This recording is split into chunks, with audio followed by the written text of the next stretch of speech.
Hello and welcome to the Work and Wellbeing Podcast with me, Eileen Donnelly, your host. Today, I'm joined by Jenni Cole. Jenni is a wellbeing trainer and facilitator. So Jenni, let's start by you telling me a little bit about yourself. My background's very much education and psychology. I find that it's moved into slightly different areas over the years, but my real passion, I think, is around the mental health space and particularly around communication, because I think it's that connection piece that is often missing in communication. Communication becomes very transactional in this communication connection. And so because of that, I've kind of gone more into the how we communicate to make really safe and supportive places. Other hat, I suppose, I have is a parenting hat. I'm very passionate about parenting, and interestingly enough, that's all about communication as well, isn't it? Absolutely love it. Amazing. So let's dive in then, because I think this whole concept of communication and helpful communication is fascinating. So in particular, in the workplace, it's about the communication of leadership. So what does helpful communication look like in the context of leadership? It's a very good question. What we often find, particularly in leadership with all the different demands and all the different pressures on leaders, communication becomes very transactional. It becomes very much like goal-driven, outcomes-driven, purposeful in terms of the intent, but not necessarily understanding that there are other aspects of communication that could either derail things further down the line or actually present opportunities for maybe slightly collaborative or creative outcome. And so I think because leaders are uniquely positioned in a lot of those conversations, not just with their teams, but also upward and downward, I think sometimes that sort of helpful communication misses a trick or two in the sense that it becomes a little bit too focused on one goal-oriented sort of outcome. So I think, starting with that, thinking about the why or the purpose behind their communication is a really helpful starting point to think about. How can I as a leader be really clear and concise about what my purpose is here? Is it just to achieve an outcome, or is it actually to build a team, to create a safe place for people, to make people feel really valued and visible? What is really my purpose and my intent here? And to kind of go to a little nitty-gritty thing, I would like to say be careful of jargon and colloquialisms and talking about people, because I do think a lot of leaders do know their stuff really well. And they're very confident, really comfortable with the language and the lingo that they use. They sometimes can leave people behind in terms of that, and don't always necessarily notice when they talk with people rather than with people. And I think if we think about helpful, it's kind of that pause moment to think, is the message that I'm giving coming across in the way that I'm intending it to be? And actually, has it been understood in that way? Or am I just making an assumption that because I'm speaking in a clear way for me, it's being received in that way by other people? So that's probably some of the key points. I think it's all about building that trust, building the confidence in you as a leader. And that comes with that transparency, that authenticity, all those big words that get thrown around. But it just comes down to really valuing that moment of communication with somebody and making sure that it's landing in the way that you are intending. I mean, it feels like there's a lot to unpick and think about there for a leader. And I know you mentioned this idea of pausing, and quite often we want leaders to pause and reflect so that they don't react. In fact, if all of us could do that, that would be wonderful. But I am getting a sense that helpful communication is going to take an awful lot of thought. There's lots of different ways of thinking about it. Have you got an example of communication from a leader that you think, that had a really positive impact on the team? Yeah, interestingly enough, a couple of weeks actually ago, so it's quite fresh in my mind, I had a conversation with somebody who was an operational leader, so very much involved with operational excellence, leading quite a large team. And we were actually talking about this because I'd done a session on communication with them. And he was talking about the fact that they had a situation once where they had to roll out like a new tool that they were implementing in the organization. This was very much a monitoring tool. It was very much about evaluating, monitoring performance. And the initial concept of it was, certainty, not fear. Are we going to be policed? Is my job at risk?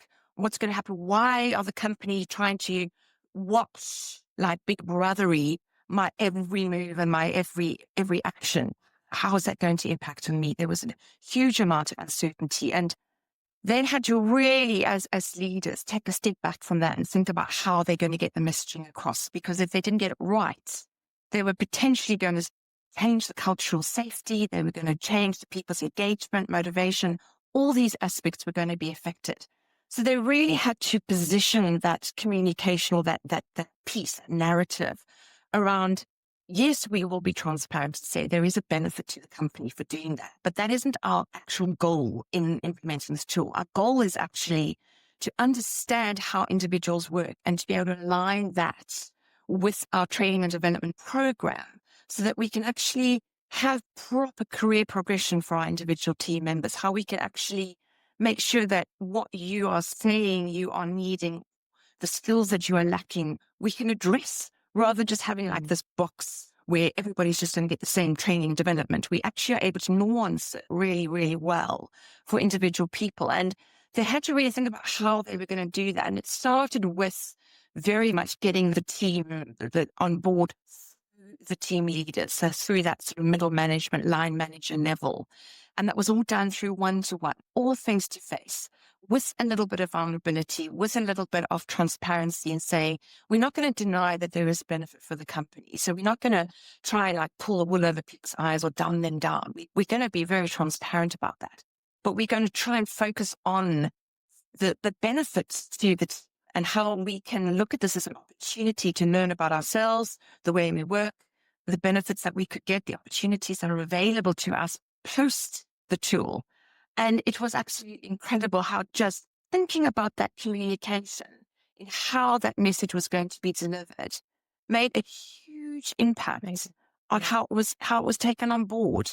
And it was an incredibly successful implementation because of that sort of communication strategy. That's incredible that, what you're saying, you can be very, very clear about what you're saying, but the why you're saying it, the how you're saying it makes all the difference. Because if they'd done that in any other way, the real benefit to the individuals might have been completely lost. So yeah, great example. Yeah. Now, you talked earlier about jargon. Are there any habits, and maybe common habits, that leaders use or phrases that they say that maybe they have really good intentions, but actually are really not that helpful? Can you think of any that you know? Oh, okay. How long have you got? So loads of them up there. I think very often leaders tend to sum things up or finish team meetings with quite almost a rhetorical question. Everyone okay with that? No more questions, right? Or being maybe quite dismissive of things, like somebody comes to them with something that's an issue, say, oh, don't worry about that. As if to say, it's either not important or I haven't got time for that now or whatever it is, but maybe not completely understanding that if somebody's brought that to them, there is a real need for that to be heard. And when you make these kind of what you consider maybe helpful sentences like, oh, don't worry about it. You think you're being kind, maybe, but what you're actually doing is just really dismissing whatever's going on for that person, that fact that they've actually brought it to you in all. I suppose the favorite one that I have with leaders out there, is the quick fix it. Don't worry, I'll do that. Give it to me. I'll sort it out. I know what to do. Or, get hold of so-and-so. They've done that before. They'll do it, which just undermines somebody. It really devalues them in that moment. And, talking also about things like we'll put a pin in something and we'll pick it up later, but never picking it up. Or, we'll circle back to that at the end of the meeting and then not circling back to it at the end of the meeting. So once again, kind of not following through. I think that those are probably even with the best of intentions, when a manager says something and doesn't follow through, it is probably the most damaging for that feeling of trust. To the employee, that's going to feel like it wasn't important. And actually, just as you're speaking, I'm thinking about the way that I talk to my children even. It's very disempowering. Oh, don't worry about that. It's okay, I'll fix that. Which really just negates their feelings. It doesn't connect with them at all. And I guess, it's relationships. It's the same with employees. We've got to Absolutely. validate how they feel. Yeah, absolutely. And also, as leaders, aren't we trying to empower our people and to provide them with the skills and the tools going forward? And if we don't give them those opportunities to do that, how are we going to fulfill that role of our leadership? Yeah. Yeah. Yeah. Really interesting and Yeah. quite scary to think about how many phrases we have which actually don't really mean anything. Most of Um, the time, it's not intended to be negative or dismissive. It's just maybe not thought through in terms of how that's going to make somebody feel. yeah. That connection first is so, so important. Now, that's what they say. How about tone and body language when it comes to leaders' messages? How are they getting on there? Well, you did open the door for the parents analogy. So most parents will hopefully know about what we call the 80-20 rule, which is that children will listen to 20% of what you say and they will copy 80% of what you do.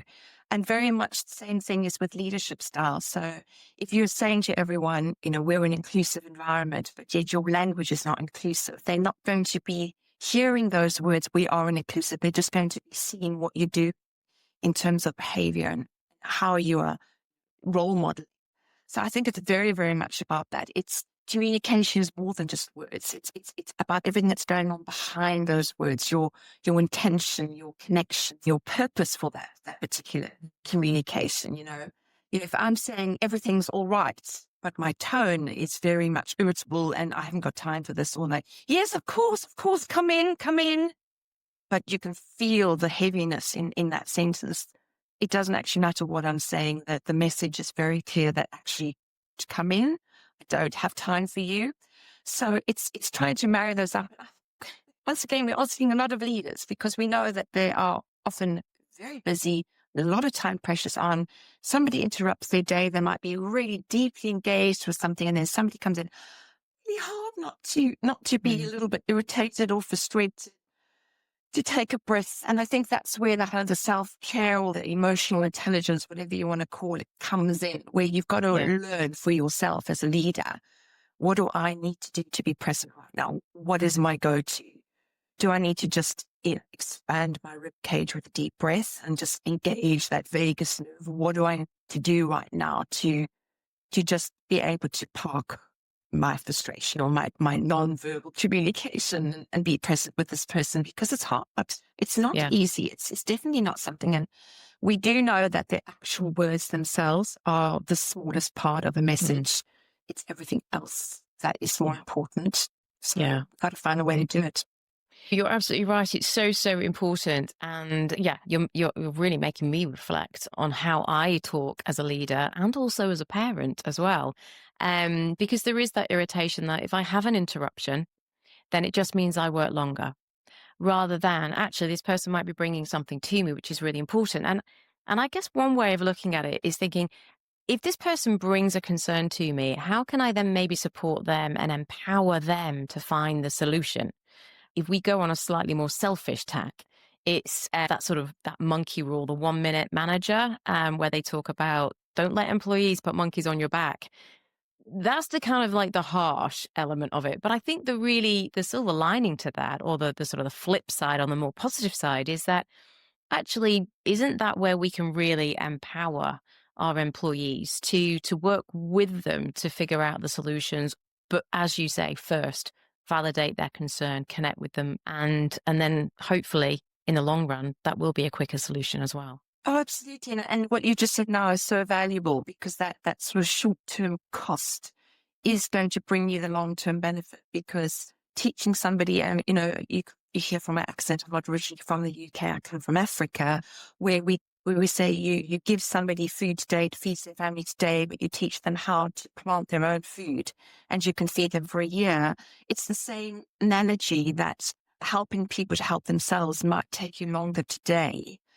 Ultimately, it's going to save you time, because they will come to you less and less with more and more Yeah. questions, and they Yeah. will be able to take on more and more responsibility for themselves. Absolutely. I mean, if I think back to how long it took me to teach my children how to make pancakes, Phew. and now I get pancakes in bed on a Sunday morning. So it's worth it. Perfect example.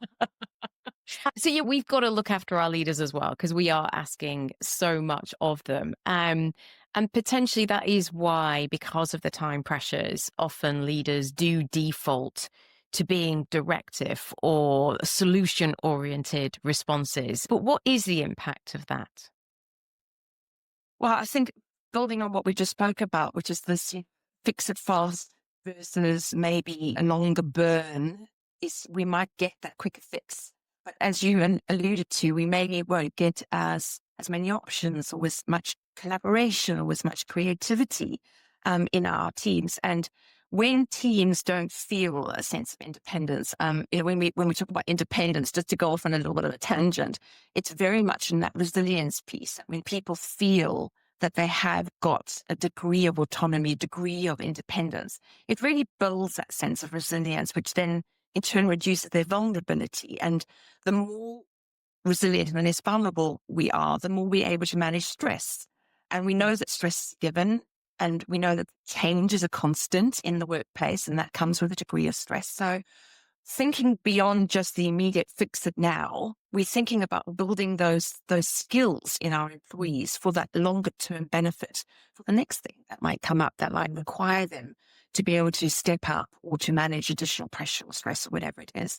That's Yeah. what we should be focusing on, because when we direct somebody or we fix it or we do it ourselves or we, just jump to the solution really quickly without really understanding the full picture, we might be missing those like golden moments or those empowering moments with our teams that down the line might take us off on a totally different Yeah. trajectory that we didn't initially anticipate.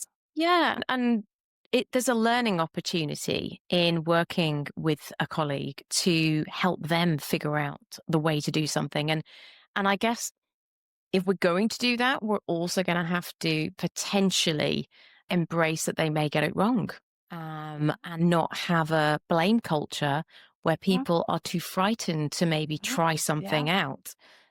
So I think that kind of leads on to this idea of where's this safe space being created? How do leaders create that for people to try things out, maybe make mistakes or admit to mistakes or raise difficult topics or sensitive topics with their leaders?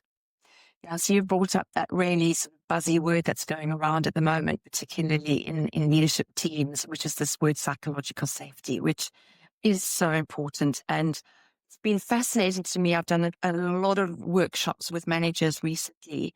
And when I ask them, what do you understand by psychological safety?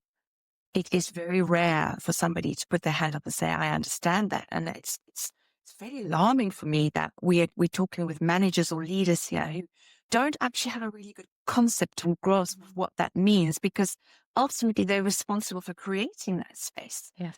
So the psychological safety, if we've got leaders listening today who are going, that's me, I'm not 100% sure on what that means, I'd really, really encourage you to do a little bit of investigation. It was a phrase that was put together by a lady called Amy Edmondson, who came up with the concept that people need to feel safe in workspaces. They need to be able to put their hand up and say, I have a question. Could you help me? Or put their hand up and say, I'd like to challenge you on that. Or I need to learn more. Or just anything that they need to say that is not going to be coming back at them and either being detrimental to their current work situation or their future progression with work. So it's a really, really important thing. And I think how we do that is what we've been talking about. This open communication, this communicating to connect with people and really making sure that people feel heard. But I think it goes beyond that. For me, it's about proactive versus reactive as well, because I think a lot of people kind of say, well, when there's a problem, I'll fix it.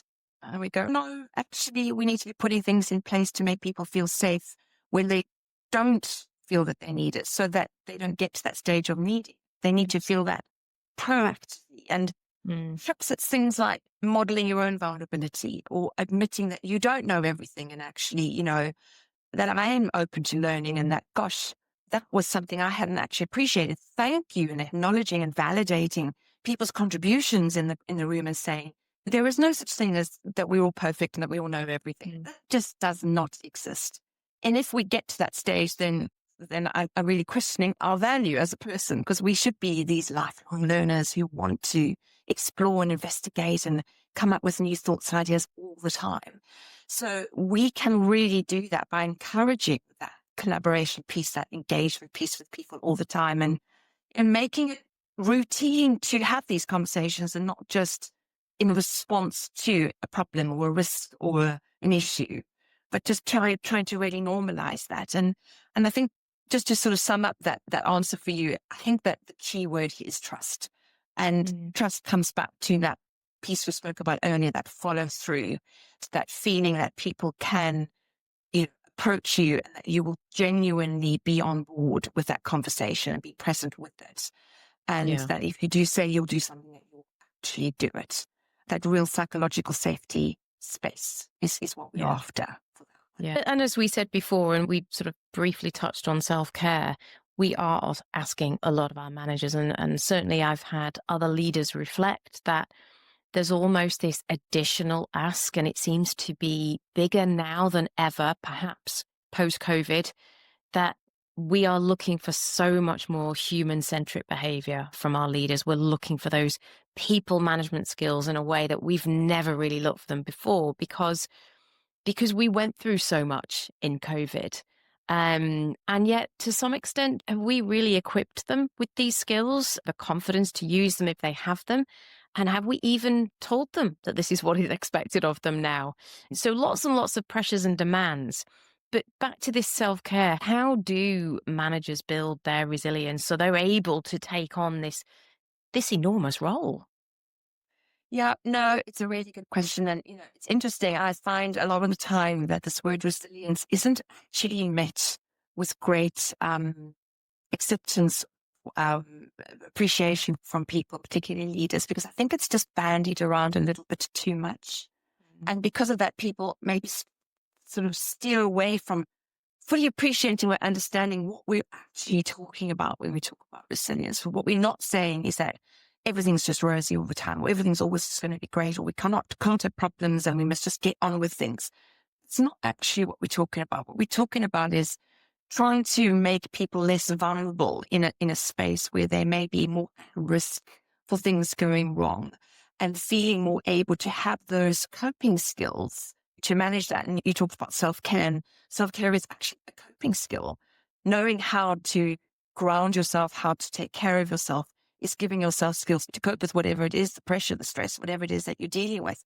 And I think that because of that, we tend to always focus on a response with resilience rather than thinking about what can I be doing ahead of time to give myself those tools. And, you know, personal resilience, I think, is quite different to sort of operational or organizational resilience. And sometimes people don't necessarily separate the two enough. And there are lots of different aspects of personal resilience, from physical resilience, like what is your nutrition like? What is your ability to get through the day from a stamina point of view? Are you able to keep hydrated? I had a session the other day with somebody who said that she's not able to go to the toilet at all, this a senior leader, the entire day. And I went, right, okay, this is a really interesting point that we can discuss, because how is there any option for you to manage stresses in your day if that physical need is not being met? So Yeah. people don't often think about the physical aspect when they think about personal resilience. Yeah. We often think about the sort of psychological: how's my mind working? How's my memory working? How's my cognitive? How's my decision making? My conflict risk? How's all that stuff going? That we think is important, but we don't necessarily think about our emotions. How are we managing our emotions? Are we working on our EQ, our self-awareness? Are we regulating our mood? Are we thinking very much about our plans and, little microaggressions or traumas or what we're experiencing in the day? Do we consider that part of resilience? Many people don't. They're just thinking about the brain stuff, all the cognition. And then there is also the social stuff that people underestimate, that resilience is part of your support network. It's part of your who's around you. And that starts with yourself, but it festers outward towards your team. And then to that, there's a cultural aspect that's around in your organization. Again, people don't always think about that is part of resilience. So if we're asking our leaders to improve their resilience, we actually need to be breaking it down a little bit more and saying, there is a lot going on here that maybe you're not understanding is part of that process. And therein are the opportunities for learning. There are the opportunities for real self-development, because we can't necessarily change somebody's thinking style instantly, but we can certainly talk to them more about what they're doing in terms of the physical, the emotional, the social aspects of resilience. So Yeah. I think that's a really, really important one. And I'm a big fan of EQ. And I think, we know that, 80% of strong leadership is around EQ and about 20% is on IQ. And everyone's like, I need to learn my skills. I need to do my tasks. But actually, how are we managing ourselves and others? It's often not given the same amount of time and attention, particularly, as you say, with learning and development or with training or with self-development stuff. So lots to think about there. Yeah, I'm very, very interested in the emotional intelligence aspects of leadership, particularly when I just reflect on the leaders I've had in my career. And the ones that I have respected the most aren't necessarily the ones who are the most intelligent or the most skilled. They're probably the ones who were the most human. And you respected them for their style of leadership, rather than what they actually knew. That's really interesting. The other thing that often comes up with communication, which I don't think we can ignore even when it comes to leaders, is this whole what's the difference between sympathy and empathy, and when do we use it, and where's the right place for it, and what's the difference anyway? It's a very interesting question, that because when you talking to a group of senior leaders and you bring up this word empathy, they instantly think that they're back home with their children, or that they must be having some deep, heavy conversation with somebody about something really, like a bereavement or something. And Mm. people often don't really appreciate the fact that empathy is so much more than just a response to somebody who's in a dire state. Empathy is very much a mindset. It's very much a way of connecting, and it's that listening to connect with somebody rather than listening to respond to them. So often as leaders, we believe, probably rightly so, that we've been paid to have the answers, to make the decisions, to take the hard answers, and put our names on that piece of paper saying, yes, I approve, or I don't, whatever it is. But because of that, there is often this transactional, this listening to respond engagement with people without actually listening to connect with them. And the empathy piece is a really great way of helping leaders to give you an alternative to how you do that communication piece. And if anyone here listening to our conversation today hasn't heard of a lady called Brené Brown, she does a really fantastic video on this whole concept of empathy versus sympathy, which is a really great way of thinking about it. And there's a line that she uses, which I always borrow, because I think that it is one of the most sort of engaging pieces in the entire video, which is, she says, rarely does a response to something make something better. What makes something better is connection. And she talks about the fact that what you say is so much less important than just that person feeling that in that moment you're present with them and that you really care. So it's a lot of people say, well, how can I be empathic with somebody if I've never experienced what they're going through? And the answer to that is you don't have to. In fact, you never will be able to, because Eileen, if you and I both have exactly the same experiences, we won't feel about it the same way, No. because we're different people. So no one person will ever truly understand exactly what anybody else is going through. It's impossible. But we can certainly recognize an emotion, and we can validate an emotion for somebody, and we can just be present and make them feel in that moment that they're not completely isolated and alone. And that is the power of empathy, really. And, the way that we do it is really just to sort of say, I hear you, or to thank them. Thank you for sharing that with me. Just to validate that space in that moment. And I love to talk about the fact that the word listen and the word silent are made with the same letters. And it's a really great tip to remember that to listen effectively or with empathy, you need to be silent. And so often we want to just jump in and fill up the space with platitudes or with solutions, or, with this, oh, don't worry, at least this is going to happen. Or, well, luckily we've still got tomorrow that we can try again, or, just trying to really undervalue the actual emotion that somebody's experiencing today. So all we're saying with empathy is just validate those emotions, just be present with somebody and just hear what they're saying and just be present with that and just say, I hear you. Thank you. Thank you for sharing that with me. You know, and there's nothing wrong, again, if you feel like you're not a good empathy person, is to be vulnerable and just say, I don't know if I'm going to say the right thing here, but I just am really grateful that you felt that you could trust me with those thoughts. You don't have to be the solution or the answer to everything, and you don't have to be the expert either. But the person needs to feel that in that moment that they were hurt. And the way that you do that is by validating what they said, not what you think you should be responding at that moment to. Yeah. And that really sort of echoes so much of what you've said with regards to not being results driven, solution oriented. When someone comes to you with a concern or a problem, it is about being more mindful of that pause and being present with them and the empathy, the connections they're feeling first. And as you said, we need psychological safety for people to feel and trust that they can do that. Really important. So I have just one last question for you, and it does involve a magic wand. So if a leader was going to improve their communication overnight, just completely transform their communication to be nothing but helpful communication, what's one change that you would like to create by waving your magic wand over that leader?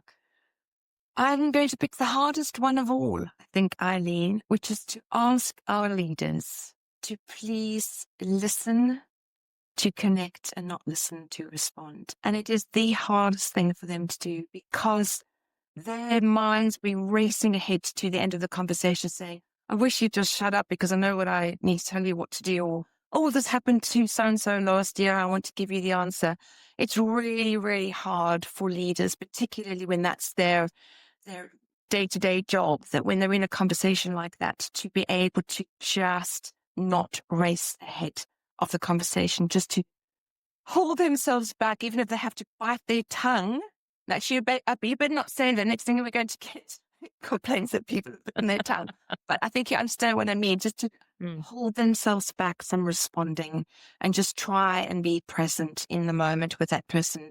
Because by validating that present moment, it will be transformational, literally transformational for conversations going forward. And I mean, we could have another whole one where we can go into actual things that you can say. Yes. But that would be my parting. I love that. I love that.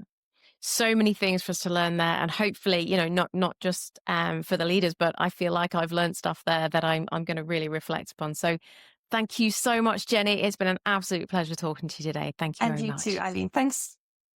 Thank you, Jenni. It's great to have a conversation that really focuses down on the role of the leader and in particular, the way that they communicate. There are so many things to think about and quite a lot of demand on the leaders to communicate in the right way so that we can empower employees and create for them that sense of psychological safety so they can be themselves. It's so important. I was interested to hear Jenni talk about the difference between sympathy and empathy, this sense that we want leaders to have an empathetic approach, which in essence is really just connecting with that person, validating feelings so they feel valued, they feel heard. And I think we often fall into the trap as leaders of jargon. It would be interesting to reflect perhaps on how many leaders do use those phrases that actually do not encourage that sense of psychological safety for the employee. So quite a lot of information to take on there. So if you'd like to find out more in any way, or if we might be able to help you, then please do get in touch. Email me at eileen@ripple&co.com. And if you have enjoyed the content, then please do like, rate, or subscribe to our channel.